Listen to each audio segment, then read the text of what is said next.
So the infamous 2020 remake of 13 is getting a major overhaul in the form of a free update this September. In this video, we'll check out all the new features coming to 13 and also see it running on the Nintendo Switch and PlayStation 5. Hey guys, this is Chris of B&B Gaming. Welcome back, and I hope you're doing awesome today. Thank you for all your support, all your likes, your shares, your comments.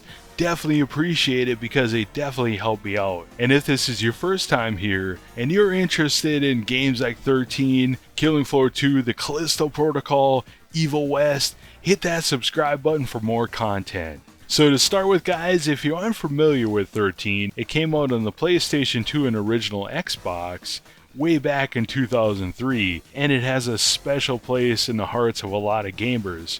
Well, anyways, back in 2018, they announced they're going to do a 13 remake that came out in 2020. Well, unfortunately, it came out and it had a bunch of technical issues, AI bugs, but the biggest issue for people who wanted to play this remake was that it moved away from the cel-shaded style that made the original game so beloved by many gamers. Fast forward to June 29, 2022, the publisher Microids announced that they're doing a major update for the 13 remake, as well as launching a Nintendo Switch version of the game that will release on September 13, 2022, so only a few weeks away now. In the blog post they say, to achieve the quality standards and offer an optimal gaming experience, Microids decided to entrust the development of the 13 remake to the French studio Tower 5, who they go on and say have been hard at work for more than a year on a major update for the PlayStation 4, Xbox One, and PC versions. In addition, they've also worked on the multiplayer content as well as the Nintendo Switch port of the game. The new free update, the multiplayer content, and the Switch version will simultaneously be released on September 13th. So one thing they point out here is that Tower 5 is actually doing the remake of the remake.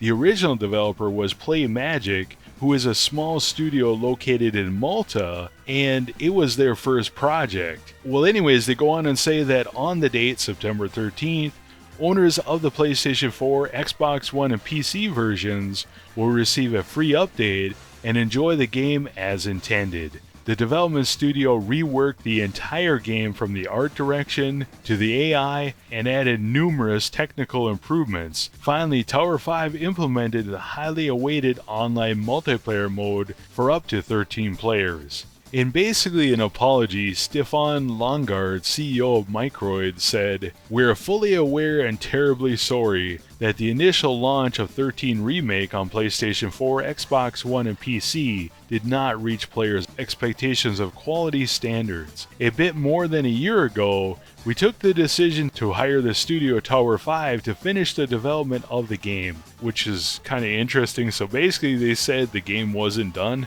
I never played the remake, but it sounds like it didn't have the multiplayer mode and they basically never added it. Well, anyways, it goes on and says that Tower 5 worked with us in the past, notably on the great port of Agatha Christie's The ABC Murders.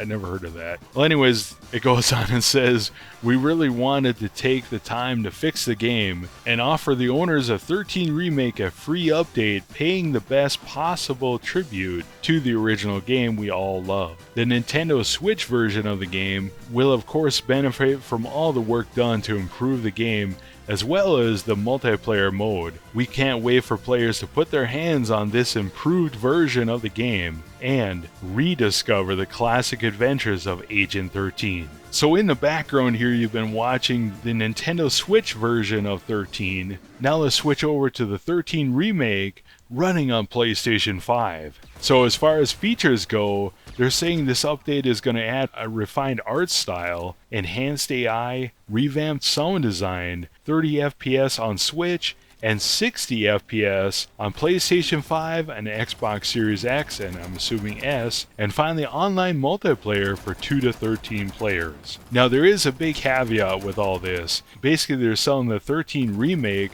for the Nintendo Switch, but they're also selling it for the Xbox Series X and PlayStation 5. Now the catch here is there's no improvements between the PlayStation 4 version and, for example, the PlayStation 5 version beyond 60 FPS. And I actually found something I would say disturbing. While I was researching this, I was reading through Digital Trends, and they say a much better version of the game running on PlayStation 5 via backwards compatibility. So basically, what's running on the PlayStation 5 here is the PlayStation 4 version of 13, just running through backwards compatibility, which is where we're getting the 60 FPS from. So myself, I would consider that a pretty crooked practice on their part.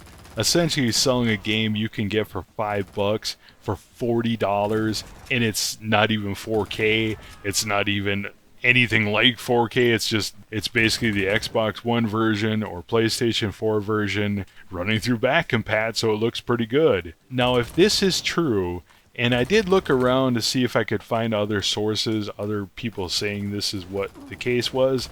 I really couldn't find a whole lot on this game, so I can't really 100% confirm that. However, if it is true, essentially what you could do is just get it in the bargain bin for like $5 and then just wait for the free update to happen and save yourself $35. So what do you guys think? Let me know in the comments below. Did you play the 13 remake when it came out? What do you think about the free update? Let me know what you think. For me as a gamer, 13 looks interesting. I never did play it on the original Xbox or PlayStation, and after all the terrible reviews, I never bothered playing the 2020 remake. Now at this point, looking at all the different features and the gameplay, I think it's at least worth a rent. And as I talked about earlier, I'm actually thinking about just picking it up out of the bargain bin. I think you can get it for like $5 and wait for the free update.